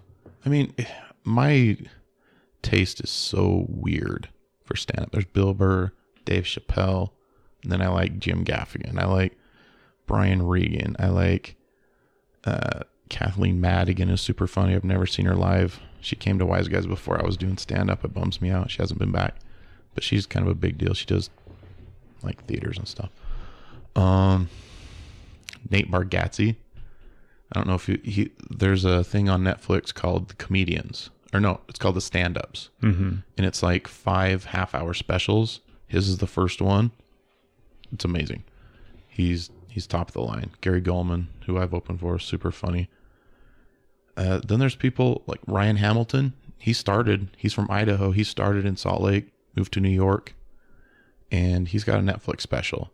And you could watch that with a 5-year-old, and they would laugh at it. And it's perfectly clean, but it's so funny. And a 5-year-old would understand the humor of it, the way he crafts the jokes and tells the jokes and inflects his voice. And it's just stuff like that. When you can connect with all sorts of different people, because my comedy taste is so varying. I don't like just clean. I don't like just dirty. I like just funny. Yeah. And things that connect with me. So it's all over the map. Who would be the person that you would want to go on the road with? Like that guy or gal that came into town? And that is a hard question. Well, anybody, right? Like it's the Netflix special that comes calling. You're not going to say no. There's probably somebody you'd say no to going on the road with. I can't think of anybody. If it was going on the road at this point in my career where I'm just trying to put myself out there, I'd probably put up with quite a bit. Yeah. So, I tend to like female comics more, which is kind of weird. And I know I only named one just now. When I was naming them off, I realized that. But I don't know. I think it's because it's a different perspective. There's not as many of them, for one thing. Mm-hmm. So when you see that there's not as many female comics coming to a club, it's because there's not as many female comics doing stand-up. But I enjoy their perspective generally more than a guy's, because I know the guy perspective. And some of the stuff that they're writing is similar to some of the stuff I'm writing, like subject-wise. The jokes obviously are going to be completely different. But I sometimes will know where the joke's going. Like, oh yeah, I've experienced that too. Oh, this is where it's going to go. Yep, it went there. Sometimes with a female comic, I have no idea where it's going to go. And it's delightful when they get there. Yeah. So I think, honestly, going with a female comic would be cool. Because I don't know why. I just that's a feeling I get. Just doing clubs with them would be cool.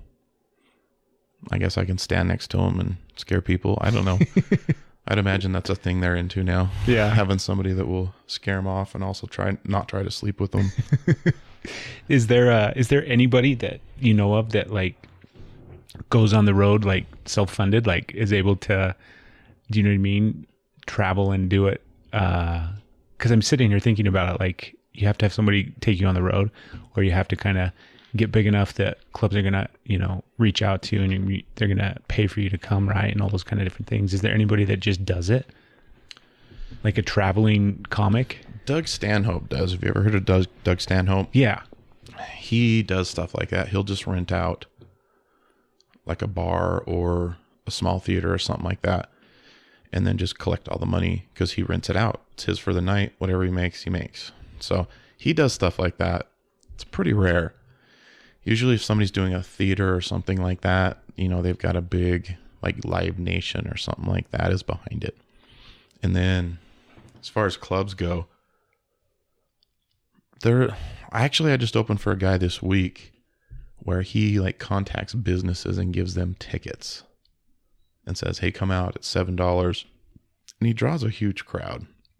And he kind of, I don't know how it works exactly. If he like rents the club for the night or if he just takes a cut of the money. I don't know how it works, but that's 100% him contacting clubs and contacting people saying, come out to this.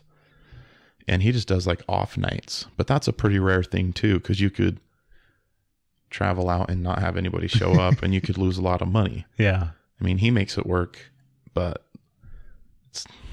I don't know, it's a pretty risky thing. But most comics have agents if they're going to clubs or theaters or things like that. Mm-hmm. I mean, there's a lot of things like I've done bar gigs.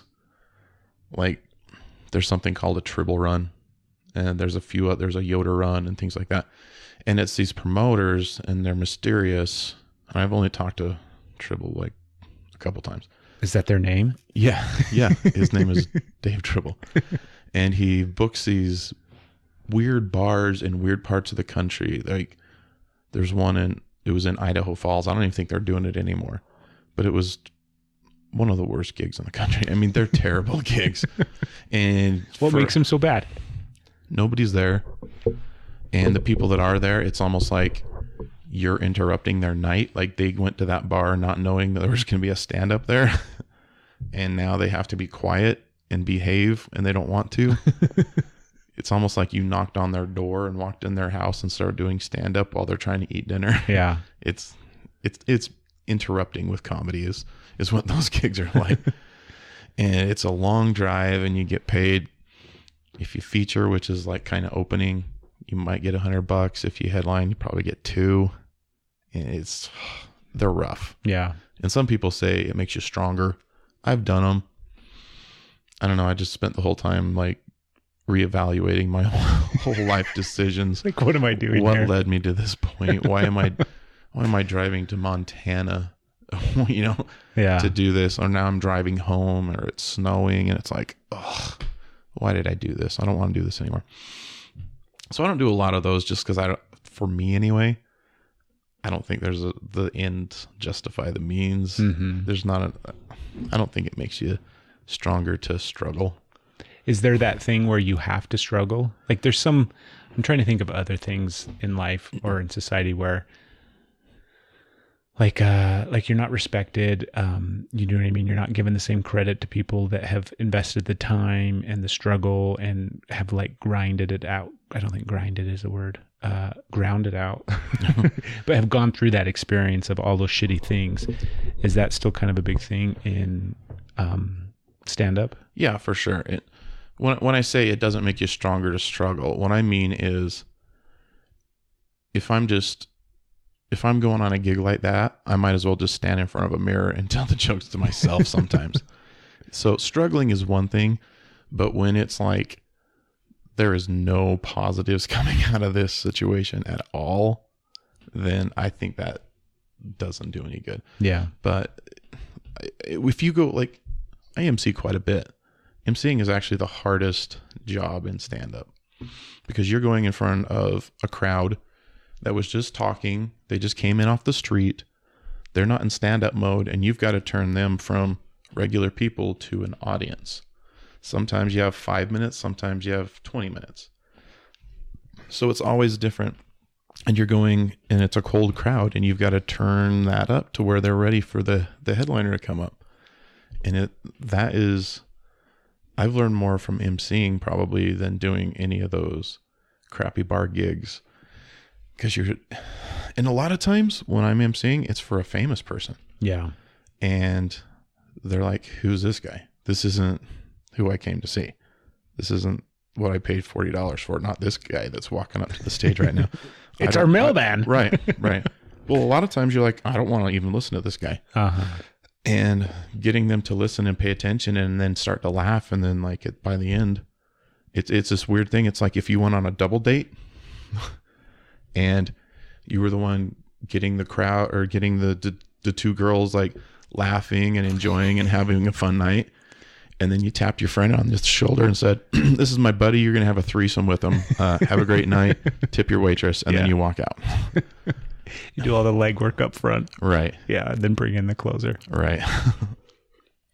But I've learned more from doing that when you're going from absolutely zero expectations and then people walking out going, "Hey, you were really funny. You know, I can't believe how funny you were." That's awesome. Yeah. And that's a struggle. So, of course, you have to struggle to get good. But, I mean, it just takes time, stage time.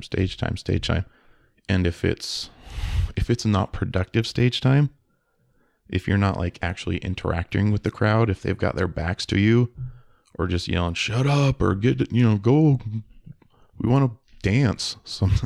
Sometimes it's, they're going to be doing like line dancing right after the show's over and they just want to line dance. They don't want to listen to this crowd. That's not doing anybody any good. Yeah. That's just a waste of time. That's just punishing yourself for no reason. Right. It's not worth $100. Yeah. Is it pretty easy to get stage time in Salt Lake, like in the Valley? Not really. No, it takes time, and you have to earn it really.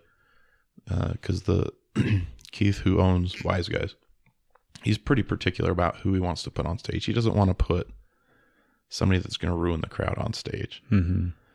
So it takes a few years to get. It took me 6 months to start opening for locals, and when I got better at that, then you'll start opening for nationally touring acts, and then eventually you can MC for the big names, and because they usually bring a feature with them. So it's an honor to be the only local guy on that show. It's really cool. But yeah, it takes a lot of time, and you got to earn trust and know that you're not going to take over the show. You know what I mean? Because somebody could take over the show. They could start bashing the club or things like that. And if you're a business owner, you don't want that. So yeah, you got to make sure you trust who's on stage. I totally understand. So it's hard. And there's a lot of people that are pretty funny and they don't understand why they can't get on stage. And sometimes it's just one thing they said one time, or they're consistently doing something that, like open mic. Have you ever been to an open mic? No. Open mic, I don't know how to explain it. You can see somebody that's doing it for the first time but brought 20 people. Uh-huh. And all their people are cheering for them and going nuts. And then you can see somebody and they'll do great. And then you'll see somebody that's been doing it for 10 years and they're trying something new and they bomb. And you'll think the new person is better than the person that's been doing it for 10 years and just bombed. It's hard to tell sometimes at open mic who's good and who's not. Yeah. And it just gets super dirty. So I don't even remember what I was talking about now. How did I get to open mic? It gets super dirty. Like it's open mic typically when everybody like. It's the lowest common denominator. Really? Honestly, yeah. Because people think to be funny, you got to be dirty. I think to be dirty, you got to be funny first. So you got to learn how to write a joke. You got to learn how to be funny with things that anybody can find funny. And then you can make dirty funny. But you can't just go up and be dirty and think that's how stand-up works, because it's not. It turns people off. Like people that aren't even offended are just like, "Ooh, that's why did we have to listen to that? Now I've got to picture that. That's gross." But yeah, I mean, as far as, getting stage time, you have to go through that process. You have to go through all of the open mic type stuff. And then you start doing weekends, or you'll do like local people do Thursdays a lot of times. So you'll open for a local person. And some people, it just doesn't translate. Like they're doing great at open mic. This is where I was going. They're doing great at open mic. People are laughing. I call them open mic all-stars because that doesn't translate. They put them on another show and people just don't know what's going on. The crowd is like, "I don't understand this. I want it to stop." And it's the same stuff that the open mic crowd thought was hilarious because they're playing to the back of the room. They're trying to make other comics laugh. They're trying to impress their buddies instead of trying to write something that the crowd will enjoy. Mm-hmm. And that doesn't translate when you're trying to impress other comics. And sometimes there's a temptation when you're opening for somebody famous because you want them to take you out on the road. I was going to say, like, is that a thing where you're like, if only like this, like I'm going to tailor my, right, my jokes, the bits that I'm going to bring out because of whoever I'm emceeing right. for, and that hopes. Or you're like, I've got this newer joke and it might not work, but they might love it. And So in the end, you just want to do the best you can. And if they like you, they'll take you out. Yeah. So that's the main thing is if whether you're funny or not, they have to be able to like you and know that you're not just trying to use them, because that's what a lot of people do. But I mean, that's a temptation to try and impress them. But impressing comics is never going to work with a regular crowd, because what a comic finds funny sometimes does not translate. What a comic finds funny is what they try at an open mic to figure out that it doesn't work in front of a regular show. So that makes them laugh, but it doesn't make the crowd laugh at all. Mm-hmm. And yeah, so yeah, you're not going to be able to pull that off on a weekend. You'll just bomb. Yeah. Okay, man, I got 2 more questions for you, and then we're going to wrap up. All right. First off, thank you very much. It's been Glad a joy to be speaking here. with you. Yeah, it's fun. Give the person out there like your best advice when it comes to stand up and getting up there on stage. You just got to be brave. Really, it's tough to go in front of people. It's one of the biggest fears in the country, I think, is public speaking. And then when you add trying to make somebody laugh into that, it's really, really hard. It's hard to do. People just kind of watch stand up and go, I think I could do that. I'm funny. Yeah. I think I could do that. But not everybody can. So, but as far if somebody out there is listening to this and they've always wanted There's to try 3 it. people. Oh, really? Yeah, we've got 3 listeners. Okay. I'm one of them. Okay. The main thing is just do it. Yeah. I mean, if you bomb, so what? Everybody bombs at first. And people aren't going to remember, honestly. If you bomb when you're new, it's not like people are going to go, that's the guy. That's the guy that bombed. Nobody else ever bombed but that guy. Yeah. It's not going to be like that. So, Well, it's like the whole thing where, like, if you knew how often people thought about you, like, you wouldn't really be that concerned with what people thought about you, right? right. Because everybody else is thinking about themselves just like you're thinking about yourself. So, yeah, just don't be afraid. Also, prepare yourself that it might not go well. There's a chance. Right. Just go up there and think, if I get any laugh at all, that's good. Yeah. And like at our club, at Wiseguys, usually the MC, unless it's just somebody that's never done it too many times, usually the MC will let the crowd know this is their first time. Let's make a lot of noise for them. Let's encourage them. And you end up leaving feeling okay because the crowd, nobody's going to yell at you or yell, you suck or anything like that. That's one thing people think stand-up is the crowd. Like if you've seen Showtime at the Apollo, that's the only place. Most stand-up is not like that. There's like a lot of black rooms and stuff like that. That's just how they do it. And would I go there? Probably not, because they'd probably eat me alive. I'm willing to admit that, because if you don't make them laugh right there and they don't like what you're talking about, they're going to boo you off stage and they're going to let you hear it. And that's scary to me. So that would be like starting stand-up all over again. So I don't see myself doing those rooms anytime soon. But yeah, just do it. You can put it off and put it off. If you think you've got a joke, kind of, if you've watched stand-up, you kind of know how a joke goes. You get a setup, edit that setup down. A lot of times, even with me writing, and I've written for a while, the setup is way too long. And that's why I do open mic is I got to learn, okay, that's way too long. I got to condense that down, make it as quick as possible. And then usually you've already got the punchline before you even write the setup, because you already know what's funny about the situation you're talking about. So as long as the punchline's good, you can whittle everything else down later. But yeah, it's just getting up there and trying it. You're not going to die, probably. Hopefully not. Probably. There's a slight chance that you may. But you might question yourself on the drive home. Or a lot of people bring a ton of people. Yeah. Which is why there's open mic crowds. I didn't. I went by myself. The only people that knew I did it for about 6 months was my wife and kids. My parents didn't know. My siblings didn't know. It was just my little secret. And then you came out of the closet. Yeah. Because if I was terrible at it, I didn't even want it to be a thing. Yeah. I wasn't going to be one of those like, hey, everybody come see me do this for the first time. It's going to be awesome. You didn't have your Facebook page next weekend. Yeah, exactly. So don't build up a huge expectation for yourself, because it is very hard to do. Yeah. And it does take a lot of work. Okay, I got one more question for you.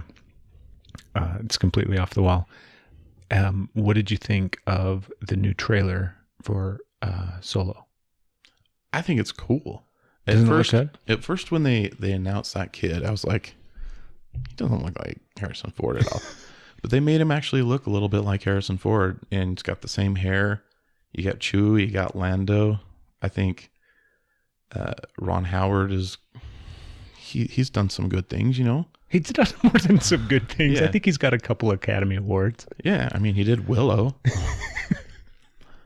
I heard George Lucas actually directed a scene in it. Really? Yeah, he kind of showed up on set one day, and they're like, "Hey, George, what do you think about this?" And he's like, "Well, why doesn't Han do this?" And then they put it in there, and he kind of directed the scene. So, I mean, it might be 30 seconds, but at least it's got his blessing, I guess. I think it looks cool, though. I'm excited for it. I'm excited they're telling these other stories inside the universe. Like, people are upset. I'm a huge Star Wars fan, so I actually do panels at Comic-Con. Do you? Yeah. That's one of my favorite things about stand-up has gotten me, is doing panels It's at being able to Comic-Con. do those. Yeah, because there's no other way. I'm not an expert at anything. I'm a fan, but, you know, I've got a perspective, and I can be funny on the panel. But when they first announced, when Disney bought Star Wars and said, you know, all the books are not canon anymore, people were freaking out. But this is why. It's so they can retell the story of Han Solo. And also they killed Chewbacca in the books, and now he's back in the movies. Yeah. Spoiler alert. He's in the movies. But yeah, now they can tell their own stories, and you still have the books. You can still read the books. But now, because they didn't have the ability to do the movies 20 years ago when they were writing those books, it would have been cool to have a cartoon series or something like that, but they didn't. And now they can tell whatever they want. And it's a Star Wars story, so some of the movies might even at some point conflict with each other, because it's almost like a story. It's the version of it.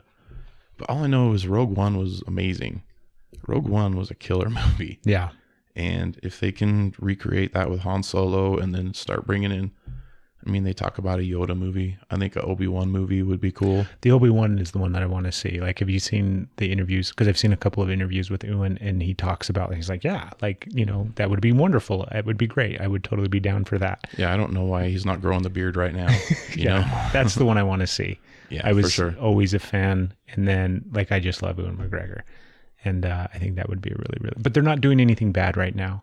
It's almost like they have that, like Marvel in a sense is not doing anything bad right now. And they will. Yeah. They will. A lot of people didn't like episode 9. I don't get it. I loved it. I thought it was great. It was different. You can't please everybody.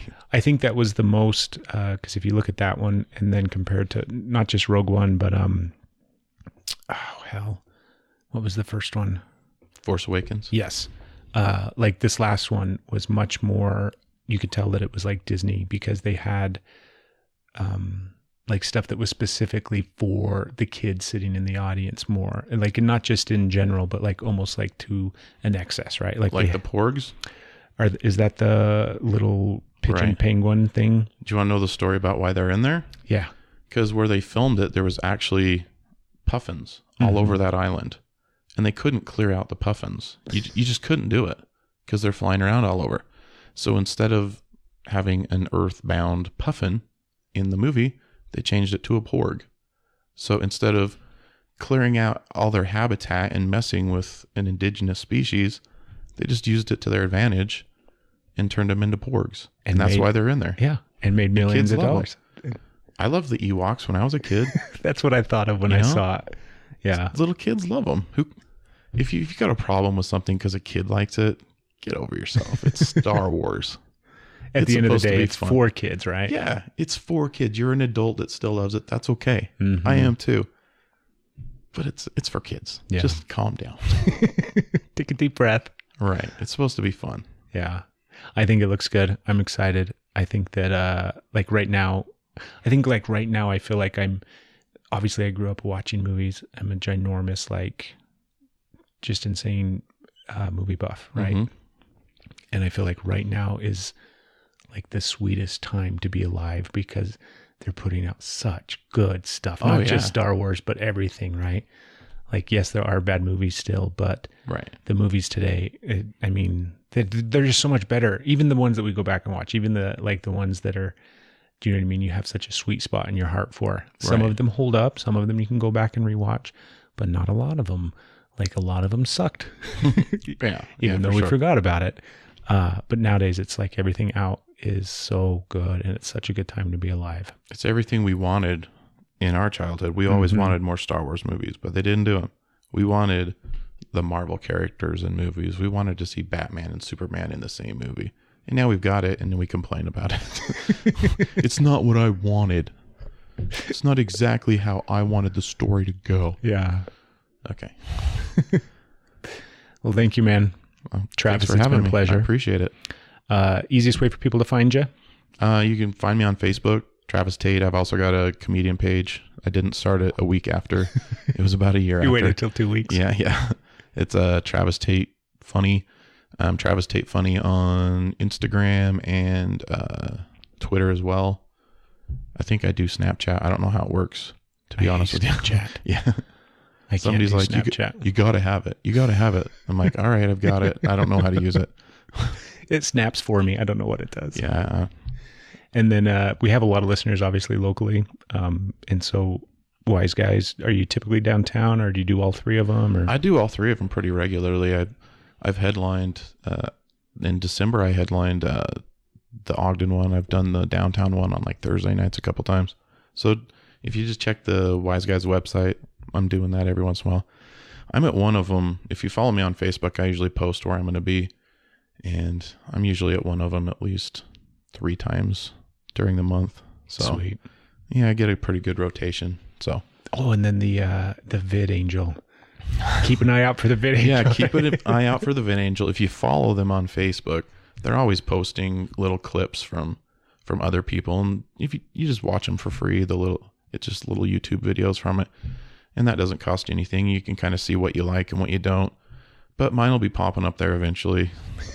One It day. takes them a while to edit everything out. Yeah. They do like 20 of them all at once, and then just go through and edit them, and because they've got like 4K cameras, and they've got like 10 of them all around the place. It's mic'd up all over the place, so they do all the different angles and stuff. It's pretty impressive what they do. It's that's kind of why it's taken a while. It's not just my tripod and camcorder at the back of the room recording that I can just upload in one night. Yeah. So when it comes out, it should be pretty cool. Excellent, man. Well, thank you so much. I really appreciate it. All right, thanks for having me. It's been fun. And everybody go out and have a beautiful, wonderful day. That's like my DJ sign off. See ya. There's no shortcuts. Like if it's going to happen, it's going to happen. If it's not, it's not. So the main thing is just try and be as happy as you can and enjoy doing stand up in the meantime. I might as well just stand in front of a mirror and tell the jokes to myself sometimes. You're not a comic unless other comics call you a comic. Because people think to be funny, you got to be dirty. I think to be dirty, you got to be funny first. If you want it bad enough and you're willing to put the work in and also deal with like the heartbreak of it, I think anybody can do just about anything they want.